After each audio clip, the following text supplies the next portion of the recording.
America. Conservative isn't just a word. It's a movement, a way of life, a set of values that emphasizes our right to life, liberty, and the pursuit of happiness. Liberty and freedom have to be more than just words. The Conservative Roundtable discusses the conservative movement at the local, state, and national level. Here's your host, Ralph Lurigo, chairman of the Erie County Conservative Party on 1270 The Patriot. Welcome back, everyone. This is Ralph Lurigo, and you're listening to the Conservative Roundtable. We have a packed show for you today. We have Christine Zernick, who's running for controller in the county of Erie. We have James Gardner, who's running for mayor, registered conservative, by the way. We have Chris Porter, the Republican chair in the city of Buffalo, to talk again about Sean Ryan and how Sean Ryan's views are not the views of most people in the city of Buffalo. We have Joe Burns, who's an attorney and an expert in election law. We have Bob Davis, who's now the Amherst chair, who had been the Erie County chair, is an excellent organizer, and we're going to change Amherst red this year. We have Nancy Orticelli, who's a West Seneca chair. Nancy has been around and is president of the Constitutional Coalition. She's an expert individual in terms of being able to organize and certainly understands our values. We will have my legislator and my daughter-in-law, legislator Lindsay Lurigo, on a little bit later on. And we will also have State Chairman Jerry Kassar when we want to talk about fusion voting in the Conservative Party. So we're going to start with Christine, who's running for controller. So the controller is an interesting situation. They need to be able to provide checks and balances to what's going on in the county, something we certainly don't have at this point in time. So, Christine, you want to give us a little bit about your background and why you're running in this race? Thank you, Chairman. I'm happy to be with you today. Yeah, I am running for Erie County Comptroller. I'm not a professional politician. I'm an accountant. That has been my profession of more than 30 years now. So working with my clients in preparing budgets, analyzing financial statements, finding ways to run businesses more efficiently, that has been my profession for more than 30 years. So when was the last time Erie County actually had a professional, a CPA, as controller? It's been more than 30 years. So that is what the job is, isn't it? That's what the job should be. Right now, the Office of Comptroller is very partisan, political, really part of the Democrat majority machine in Erie County. And what the office should be is an unbiased advisor, and really you need to take critical thinking, take a good, hard, independent look at where the tax dollars are going. So you want to advise the county legislators as to what's happening. You want to raise red flags very early if you see processes going awry. But most importantly, you need to answer back to the people who elected you. You need to keep the citizens informed as to what is happening with their money. So while it takes politics, obviously, to get there, this job really is a job where you have to be able to look at both sides of the aisle, the Republican side as well as the Democratic side, and decide whether or not things are being run and there's accountability, correct? Well, I would view it more so as not looking at both sides, but not looking at sides at all. I would love to see the office of the county clerk and the county comptroller be nonpartisan races, because there really is no place for politics in either of those offices. Those are offices that are elected directly by the voters, by the citizens, by the taxpayers, and those offices answer directly back to those citizens. So one of the things I want to talk about today is ErieNet. So give us a little bit of background about ErieNet. Poland Cars talked about this several years ago, and when he talked about it and bragged about it, and we're going to give internet service throughout the entire county, I believe it was supposed to be a $6 million cost. So what's happened now? Yeah, it was initially proposed 6 years ago, and the first cost estimate was $20 million. The goal was to provide high-speed internet service to underserved areas. Well, 99.8% of Erie County has access to high-speed internet service right now. So the ErieNet project is much bigger than what the initial goal would say that it should be. We're now 6 years down the road. Cost has ballooned to $36 million. So the project is over time, over budget, and the county comptroller doesn't seem to feel that he needs to examine why these things have happened. He's given two reasons. He has said, one, well, this was federal tax dollars, as if federal tax dollars don't deserve any oversight, that those can just be wasted away. The other thing he said was ErieNet is an independent entity of the county, and therefore he has no authority over oversight with their spending. So I really disagree with that statement. ErieNet was formed by vote of the Erie County Legislature. Funds were appropriated to ErieNet by vote of the Erie County Legislature. Now, this was American Rescue Plan funds, which a very large lump sum was given to the county, and within guidelines, the county could spend it any way they wanted. So any other number of infrastructure projects could have been funded with this money. But the idea that because it's an independent entity, he doesn't need to follow where the money is going, that's completely wrong. He has spent the last 3 years auditing local nonprofits who have received money from the county. Those are independent entities. But if you're receiving county tax dollars, the citizens, the taxpayers, deserve a comptroller who will follow those dollars and report back if the dollars are being wasted. So at this point, Kevin Hardwick has taken no position to investigate, no position with regard to how the money is spent, no position with regard to the $100,000 a year job that it comes with. And those are still our tax dollars, one way or the other. They're money that could be used, as you said, for projects around Erie County, and this is what Poland Cars has determined the money should go to. Right. And ErieNet at this point, the plan is to, in essence, build trunk lines that a local internet service provider would pay a lease to tap into, and then they'll handle the cost of building out from the trunks to the individual homes and businesses. Now, ErieNet has talked to, I think, about a dozen internet service providers, all of whom have said, we are not interested. We're not going to pay you a lease. We're not going to build out the last mile. So without having the ability to reach the end goal, Erie County foolishly went forward with the project anyway.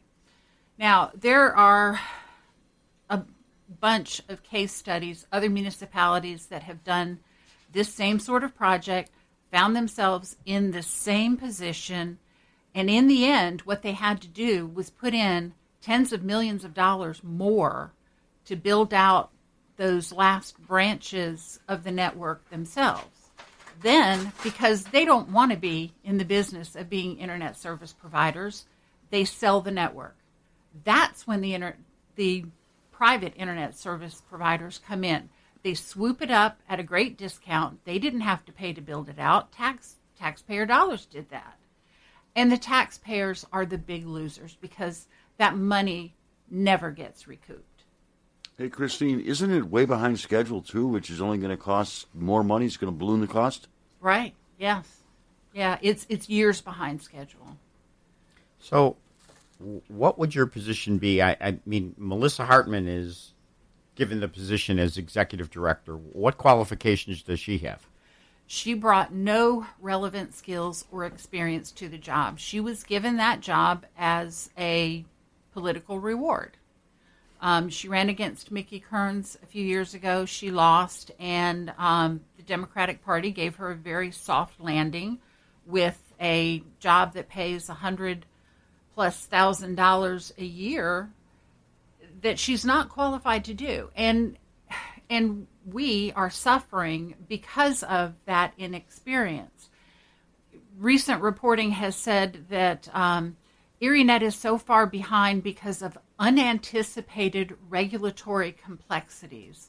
Well, if you knew what you were doing, if you had a background in that, if you had worked in telecommunications previously, those wouldn't have been unanticipated issues. You would have known what was coming. You would have known how to handle it.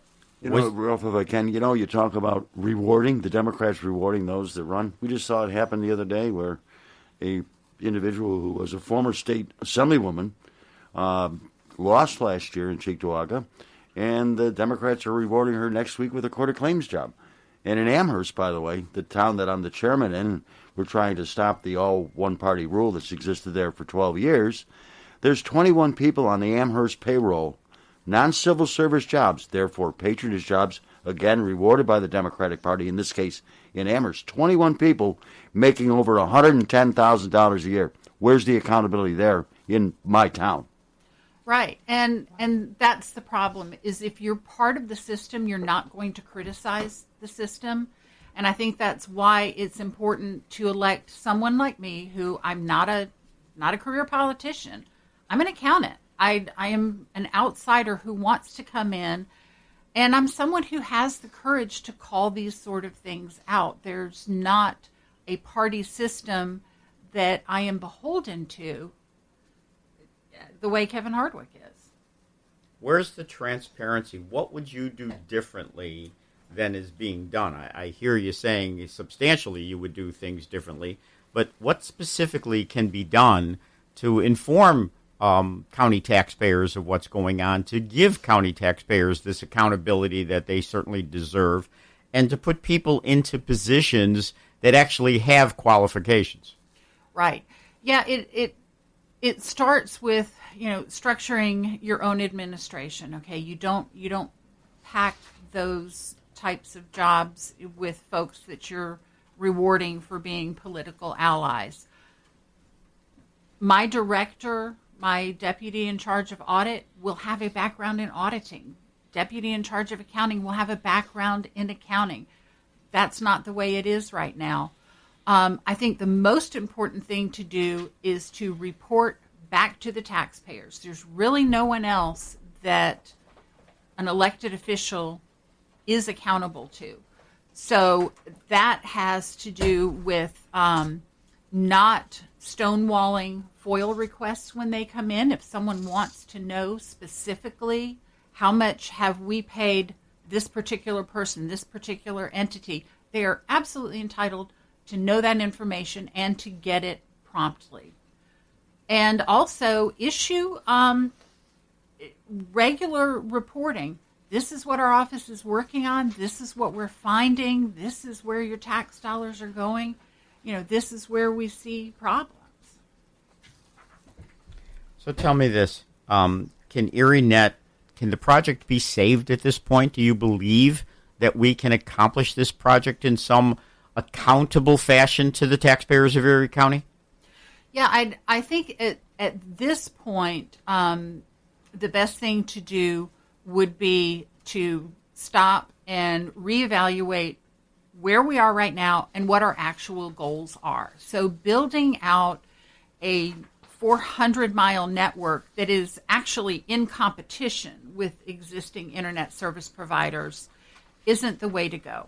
We need to identify the areas that do need to have access provided. And obviously, if it were financially feasible for existing private internet service providers to do it, they would have done it. So there's going to have to be some intervention from government.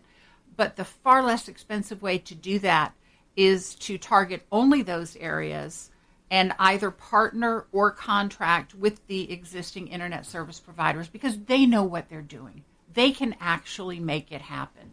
Right now, until someone says we will build out the final mile, this program connects no one. Christine, got a question. You know, this was, like you said, American Rescue Funds, a federal grant. And right now the project is taking a lot longer than was forecast. What happens if they go through the money that the federal government provided for the American Rescue Fund?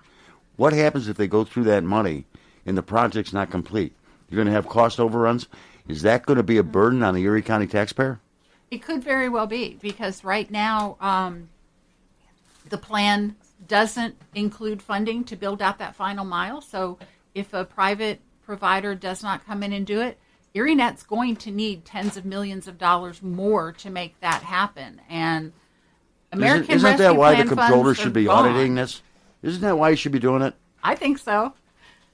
All right, we need to take a break. So thanks, Christine.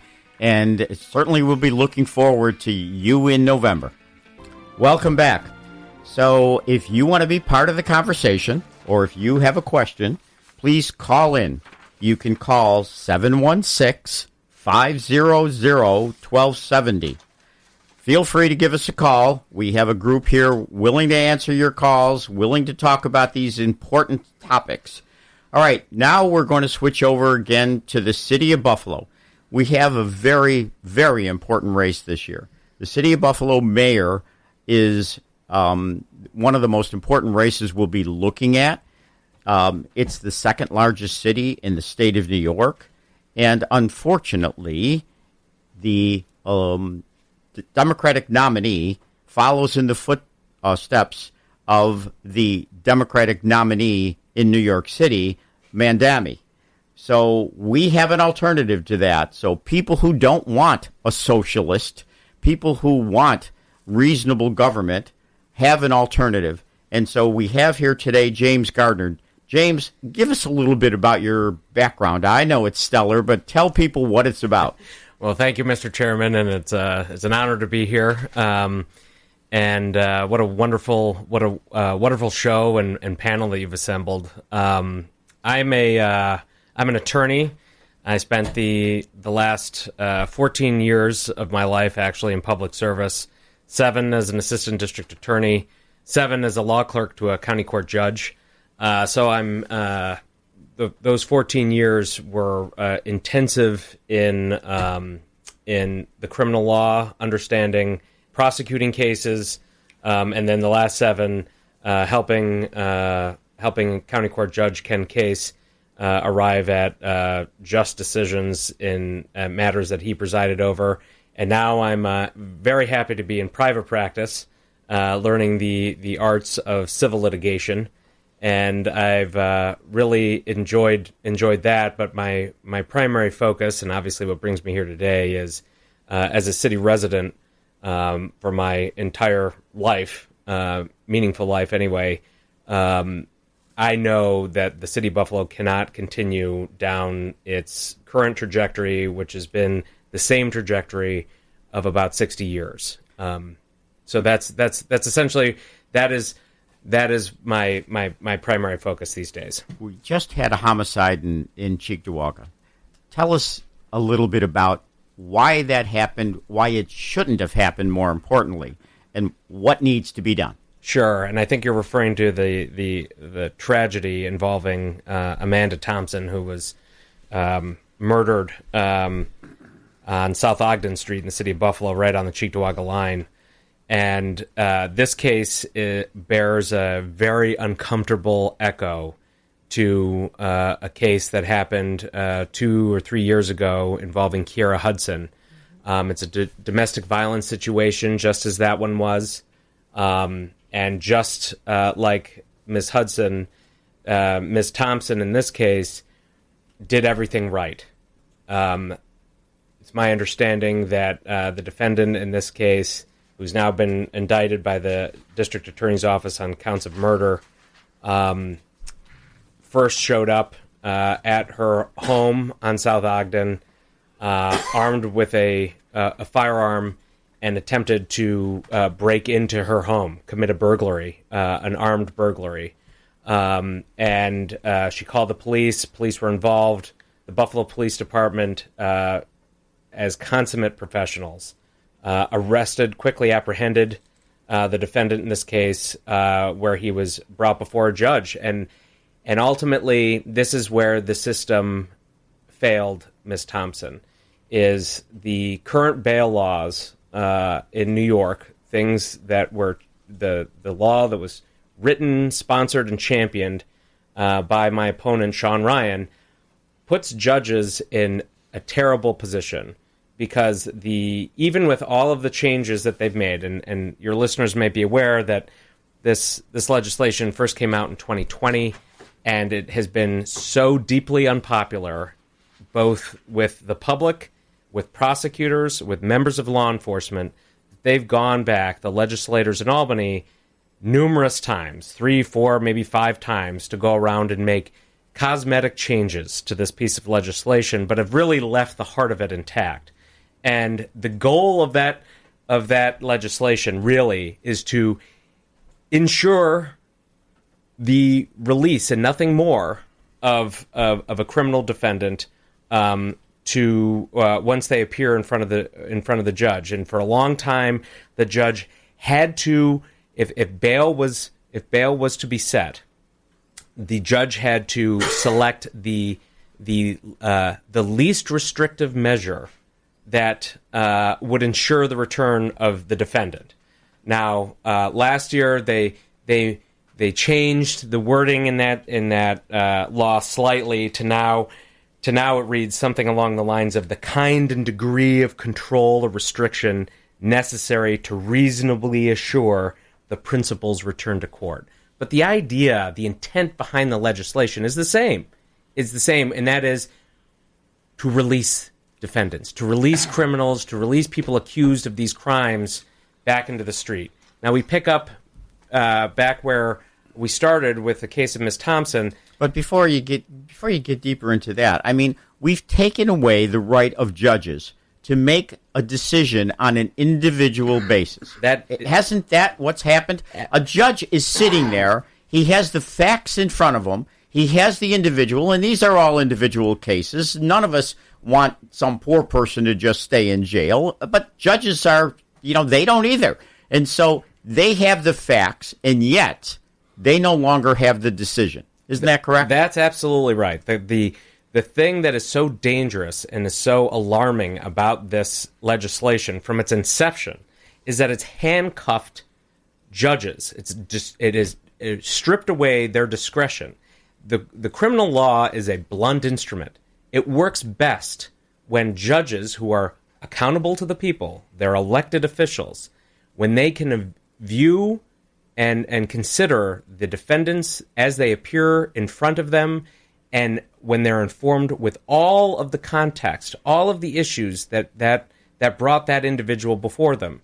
This legislation removes that discretion from those judges. It creates a whole class of crimes where judges aren't even able to consider imposing bail. And it is in those situations where judges are no longer have the discretion to do their jobs. And then when they do their jobs, when they do decide that they want to impose bail, and it's not their job to impose bail, I don't mean to say that, but when they do elect to impose bail on a defendant, the legislation requires them to basically issue a decision detailing all the reasons why. And it has become an onerous task for judges who sit in arraignment parts. And the intent is clear. The intent of the legislation is to get these people accused of crimes, and in this case, very serious crimes, back into circulation, back into the public. So, again, this is a bill, obviously, we know Sean Ryan voted for, and, Sean Ryan championed these kinds of issues. I happen to, at this point, represent over 350 correction officers. Sean Ryan, again, voted for the act that prevents the HALT Act that prevents prisoners from being segregated, from being punished, and as a result of that, inmates are subject to some terrible, onerous activities without any kind of restrictions or accountability on the part of inmates. I mean, we have moved to the wrong side of this thing. In the correction officers that I see, the state legislature is more looking at protecting the inmates than they are the correction officers. And again, this is what Sean Ryan stands for. This is what he's voted for. This is what people who are willing to call themselves socialistic Democrats are about to do. And hopefully you're going to see a change. You're going to make a change in that. So tell us about your plan for the city of Buffalo. Well, my first priority as mayor is clear as day, and that is the issue of public safety. And just before I move on to anything else, I mean, you mentioned the HALT Act. We've discussed the bail laws. There were a whole suite of bad legislation that Sean Ryan and the progressive Democrats in Albany ushered in since 2020. That includes the raise the age legislation, discovery quote unquote reform, all of these, the Less is More Act, which deals with people who are paroled back, getting them off parole quicker, making it harder for people who violate parole to return them to custody. All of these pieces of legislation focused on making life easier for the criminal defendant, or the convicted felon. None of those pieces of legislation made life easier for law enforcement, for the victims of crimes, or the witnesses that law enforcement depends on to bring criminals to justice. That's the record of Sean Ryan. That's the record of the progressive Democrats that dominate Albany. And the people of Buffalo, just as the people across New York State, have an opportunity both in Buffalo, but moving forward, to really hold those legislators accountable. And that's one of the reasons I'm running in this race, is to give the people of Buffalo an opportunity to be heard. And I hope, and I think you're going to see a lot of Senate candidates throughout the state, people who voted for this legislation, lose races, because people are now beginning, this stuff takes time. People are now beginning to see the consequences of this legislation. As it relates to the city of Buffalo, I mean, you saw it earlier this week, where the chief of police basically had to issue a YouTube video basically announcing that the police department had lost control of the city to young mobs, essentially lawless mobs who've taken over entire neighborhoods. And I feel for him. I feel for the men and women of the Buffalo Police Department, because they have been, again, I use the word handcuffed. The tools to address the problem have been stripped from them by Sean Ryan and by this progressive, quote unquote, progressive legislation that's come out of Albany. So the first thing we need to do is double down, support the men and women of the Buffalo Police Department, the men and the women of the Buffalo Fire Department, to ensure that the basic, essential public safety services of the city are robust, are efficient, and deliver the level of service that city residents should come to expect. Because the other side of this is this yawning budget deficit that the city has. And the next mayor, and it's very interesting that Mr. Ryan doesn't want to talk about any of this, the next mayor of the city of Buffalo has some very difficult choices to make, and I'm willing to make them. because the truth is the city budget has grown by $43 million over the past 2 years. It's ballooned that much since 2022. That is an unsustainable path, and what's driving it is out-of-control expenses. The city, like other municipalities where there's no checks and balances, has just allowed costs to completely explode. And as somebody who isn't beholden to developers, to unions, to political bosses, or anyone else, I can go in there when I'm elected with a clear eye and look only at the services that are going to manifestly make the lives of city residents better. If they are not making the lives of city residents better, those services need to be trimmed, cut, or eliminated, because that's the only way the city of Buffalo is going to return itself to a path of fiscal responsibility and stability. All right, we're going to return with James Gardner, and then we're going to bring in Chris Porter, the chair of the city of Buffalo, to talk more about this and Sean Ryan's record. But first, here's a message. Welcome back, everyone. Let me remind you, there are a number of ways to listen to not only this show, but all of the extremely important shows that are on 1270. You can certainly listen online at 1270thepatriot.com. You can listen on the Buffalo Patriot mobile app and on your Alexa device. Just say, Alexa, open 1270 The Patriot. So hopefully you'll tell your friends about it. This is talk that you need. The newspaper isn't going to give you our side of the story. The newspaper obviously slants the story the way they want, and I gave up the newspaper back in 2010 when Palladino ran for governor. But you need talk radio to explain what we believe in, to give the issues that we think are important, that tell you about what candidates mean and what we stand for. So again, you can feel free to call in if you have a question or want to get involved in the discussion. It's the 716-500-1270. We're going to continue now with the discussion with James Gardner, our candidate for mayor of the city of Buffalo. He'll be joined by Chris Porter, the Republican chair. We're going to try to talk about, the stark difference that confronts the Buffalo voter. Sean Ryan, clearly, here's a guy willing to describe himself as a socialistic Democrat, but more importantly, the votes that he's taken. And we've taken a look over the last 3 years to compare the votes that Sean Ryan has taken, the same as Zohran Mamdani, the Democratic nominee in the city of New York.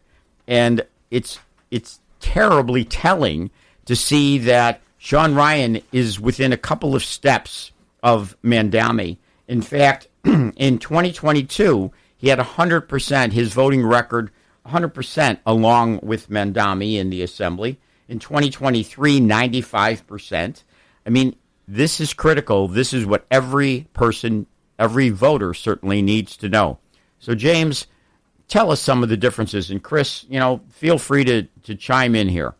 Well, I think as we talked about last segment, clearly on the issues of criminal justice, issues that matter to the criminal justice system, Sean Ryan has been part of the pro-criminal wave that has swept Albany. He supported every one of these disastrous policies that have made our community in the city of Buffalo less safe. This isn't so much so that this isn't a partisan issue any longer. You saw yesterday and the day before, the current mayor of Buffalo, Chris Scanlon, decrying the effect of bail reform. Yesterday, I believe I saw former DA John Flynn chiming in on the same front. This isn't, and as you look across the state, it's not a partisan issue.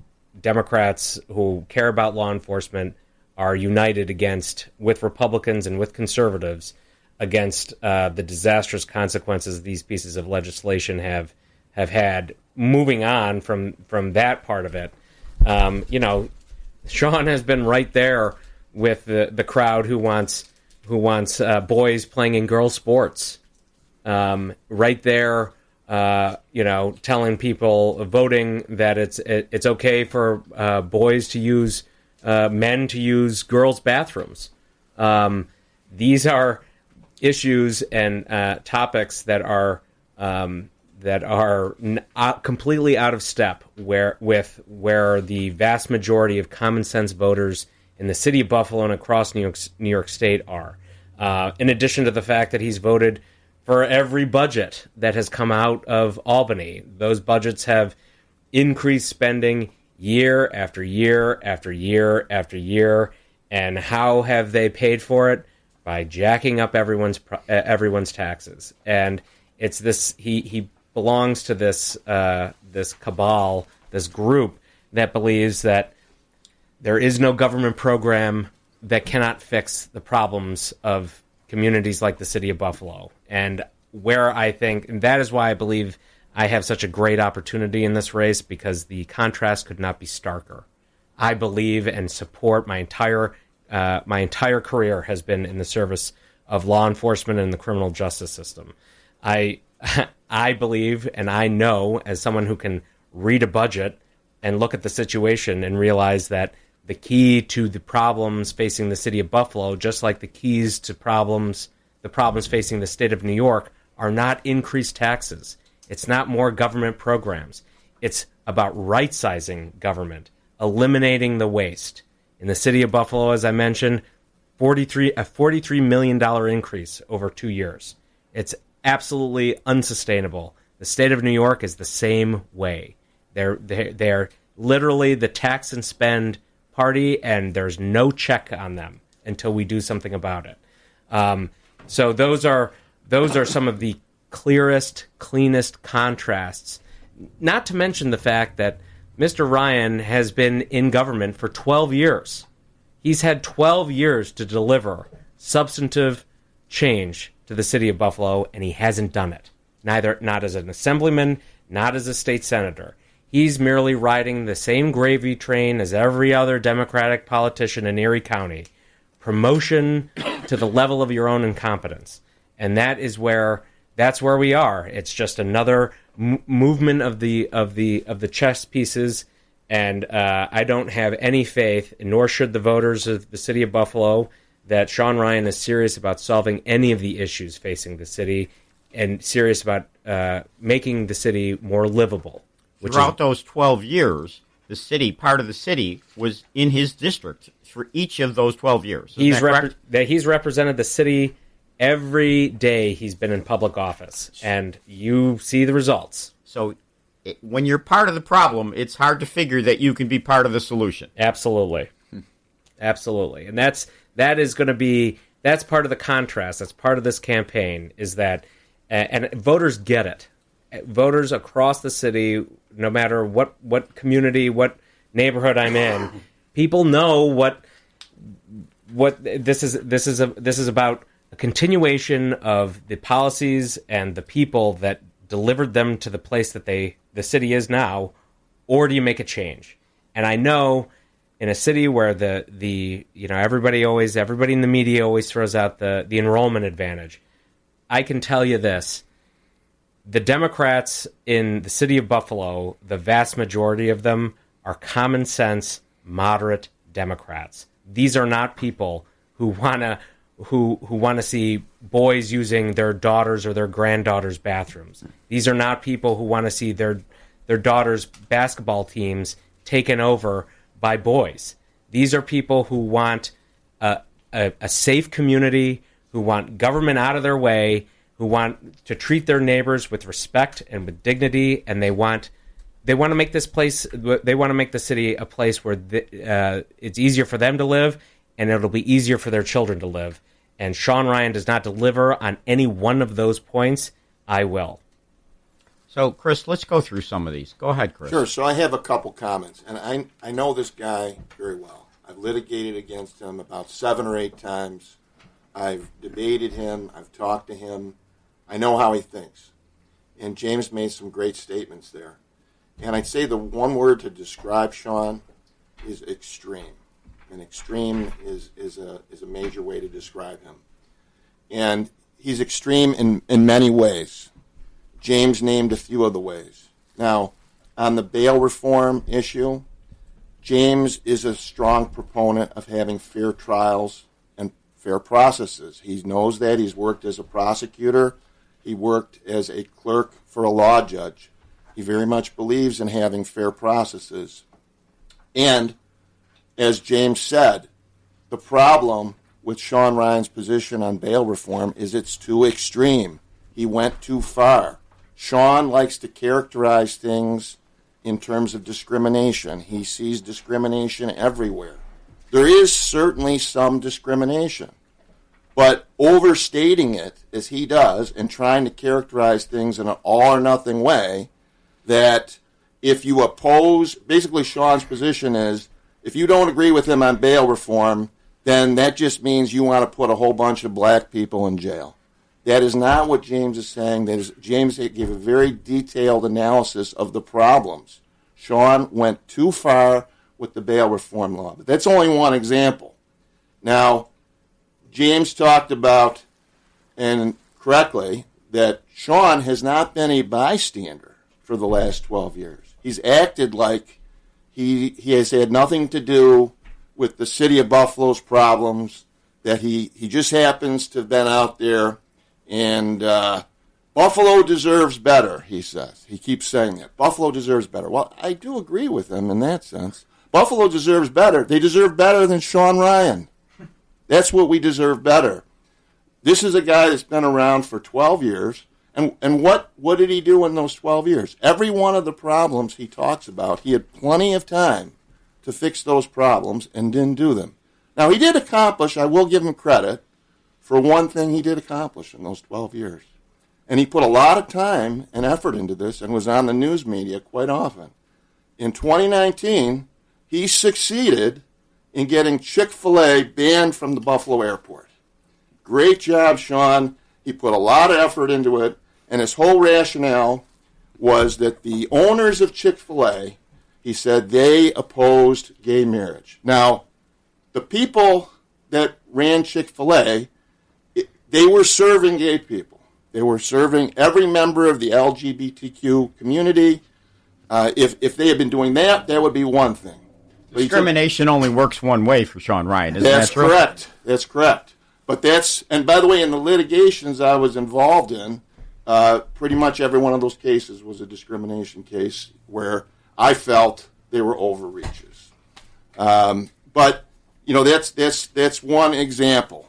And by the way, there's an element of hypocrisy, too, I would say, in some of what he does, because even with the Chick-fil-A example, he succeeded in getting it out of the Buffalo airport. But if you go on the New York State Thruway, Chick-fil-A is on some of the New York State Thruway stations.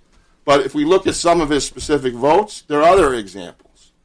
He voted for a bill to remove a lifetime ban on jury duty for felons. Just what we need in our criminal justice system. We need more felons on juries. Look, there are a lot of examples, and we're going to get to those examples. But we do have a hard break coming up, so we will go to that hard break. And when we come back, we're going to tell you more about where Sean Ryan is, what he's voted for, and why he's disastrous for the city of Buffalo.